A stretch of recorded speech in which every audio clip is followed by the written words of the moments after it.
நீங்கள் பார்க்குறது வந்து மாசி பச்சைங்க. எல்லாத்துக்கும் தெரியும் இந்த மாசி பச்சை வந்து மாலையில் வச்சு கட்டுவாங்க. இந்த மாசி பச்சை வந்து நம்ம எப்படி ஹார்வெஸ்ட் பண்ணலான்னா, இந்த மாதிரி ஒரு ஷார்ப்பான நம்ம கத்தி எடுத்துக்கணும். மெயினாக இந்த மாசி பச்சை அறுக்கையில் நீங்கள் வந்து பார்த்து கவனமாக இருக்கணும். ஏன்னா கண்டிப்பாக நிறைய தடவை கையில் வந்து அறுத்துருங்க. ஏன்னா நம்ம ஷார்ப்பான கத்தி வச்சுருக்கனால கையில் அறுத்துரும். சப்போஸ் நீங்கள் ஷார்ப்பான கத்தி இல்லைன்னா சும்மா ஒரு நார்மலான கத்தி வச்சுருந்தீங்கனாலும் உங்களுக்கு கஷ்டம் இந்த மாசி பச்சை அறுக்கிறது. ஏன்னா அது கொஞ்சம் வலுவாக இருக்கும். அதனால நீங்கள் ஷார்ப்பான கத்தி வச்சு அறுக்கிறது ரொம்ப நல்லது.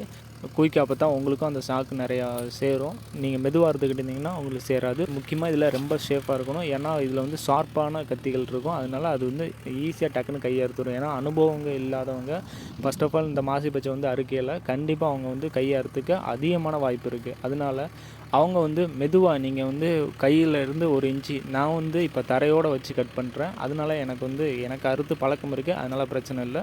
புதுசாக வயலில் வந்து வேலை பார்க்குறவங்க வந்து கண்டிப்பாக ஷார்ப்பான அருவா வந்து அதிக அளவில் யூஸ் பண்ணாதீங்க. இந்த வீடியோ பார்த்தா அனைவருக்கும் நன்றிங்க. உங்கள் விவசாயிக்கு சின்ன ஒரு லைக் போட்டு போங்க.